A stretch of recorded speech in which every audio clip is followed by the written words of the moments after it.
Okay, so the Rock and Roll Hall of Fame 2020 inductees have been announced, and I find it interesting here how they have two links, one to their inductees page and one to the nominees page. And if you click on the nominees page, it just takes you, they changed the link and it takes you to the inductees page. But anyway, congratulations. This is who there is. I mean, look at this list here. I did a video a while back predicting who was going to get in. And my God, even I was wrong. Of course, they put in Depeche Mode, if I'm even pronouncing that right. The Doobie Brothers, they're okay. I listened to their album called Toulouse Street, where they're naked on the inside cover. I didn't think it was anything particularly special. I'll listen to it again, but Whitney Houston, not exactly rock, but in there.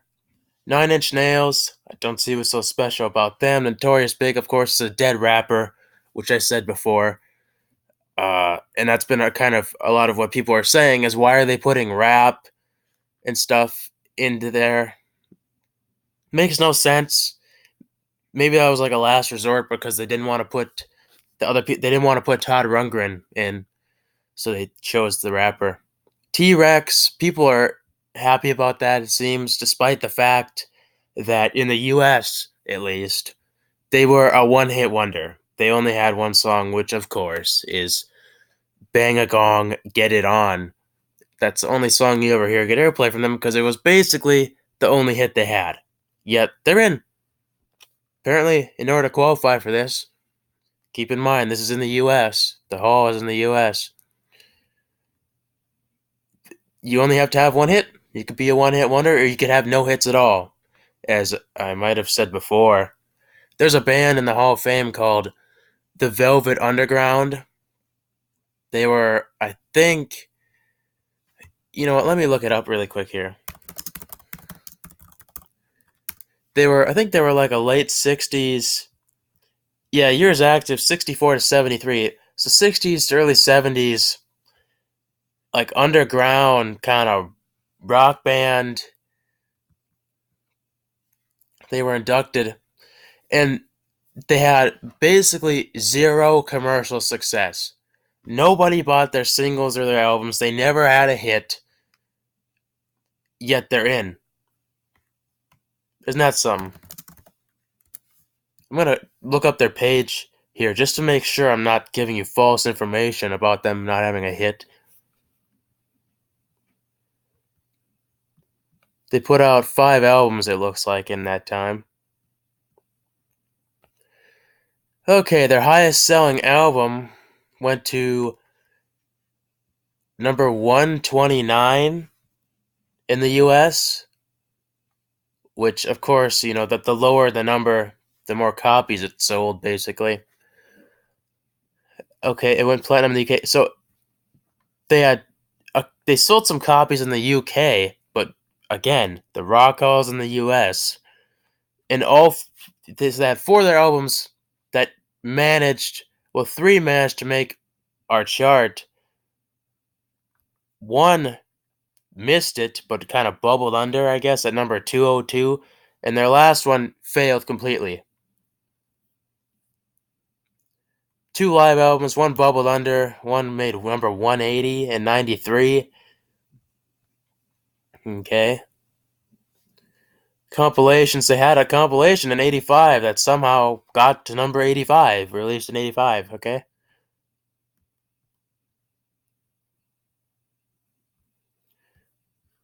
Box sets, they all failed. Singles, and on Wikipedia, all of their singles are just listed as the A and B sides in the album in a reference in the year. There isn't actually any chart positions because apparently none of them charted. But either way, that says quite a bit, doesn't it? That a band that was basically a commercial failure in general, a commercial failure. that never had a hit is in. Yet all these other bands, there's a website I think called notinthehalloffame.com or something like that, and they have all of the bands and stuff that aren't in on there. And God, the list is so long. There's hundreds, I think it is. Some of them I don't really agree with. They're a little bit, I don't know, they're maybe a bit too new, a bit obscure, but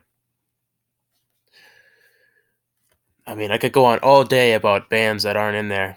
In this award, give to John Landau, which apparently is like Bruce Springsteen's. He went on to become Bruce Springsteen's co-producer, and I can't even remember something with Bruce Springsteen, but he got an award for it. Irving Azoff, of course, manager for the Eagles, and it seems like a money hound because from what I've heard, he is the one that arranges these tours and stuff for these bands, and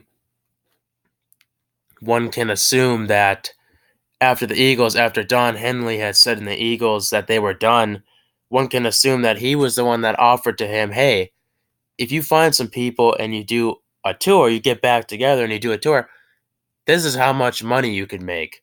And of course, Don Henley could not refuse that and replace the deceased Glenn Fry with two people that, I mean, one fitted it because it was his son. The other one, I don't know why he's there, really. Maybe name recognition. We'll sell some more tickets. But this is pathetic. This is absolutely pathetic. The Rock and Roll Hall of Fame. I know they'll never see this video, but regardless, everybody's pissed off about this. I've seen a lot of other videos. I watched a couple videos about people that are pissed off. Pat Benatar, they do a fan vote like I mentioned in that previous video. And that video was made after the fan vote was relatively new. And so things changed. At the end, the Dave Matthews Band was number 1. Pat Benatar was number 2. Doobie Brothers were number 3. So they got in. I think number 4 was like Soundgarden. Number 5 ended up being Judas Priest. So that was the top 5 of the fan vote. And out of the top 5, only one band got in, which of course is the Doobie Brothers. They were at number 3. And you would think that, if you got in the top 5, you were at least guaranteed. That's what it seemed like last year. Numbered 1 and 2, Stevie Nicks, Def Leppard, both got in. I think they were number 1 and 2. You would think that you were in top 5, you had a really good chance of getting in, but no. We've now learned that is not the case at all. They do whatever the hell they want.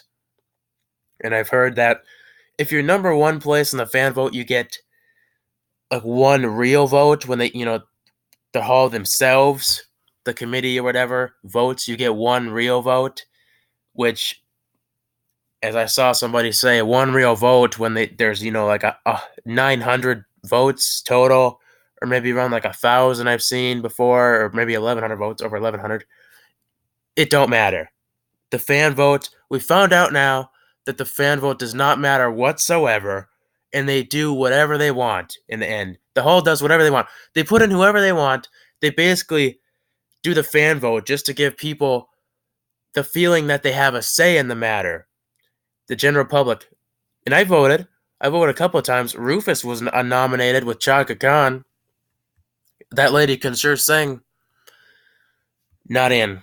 Nominated a couple of times before, too, I think. Not in. Todd Rundgren was nominated, not in. Motorhead and Judas Priest were nominated. I'm not really a fan of either, but people are pissed off that they're not in. Including one of the band members themselves of Judas Priest, I think. He talked about that publicly. Pat Benatar, kind of deserved it. Not super big of a fan, but regardless, the amount of commercial success, that can't be denied.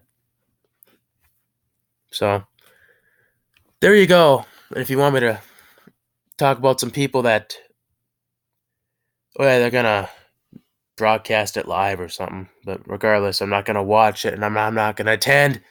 So, if you want me to talk about some people that could really deserve to be inducted, the Carpenters, they're not exactly rock, but if they're putting in rap with the Notorious Big and Whitney Houston, both of which are dead, by the way. They waited till after they were dead. I think Whitney Houston was eligible since 2009, and she died in 2012.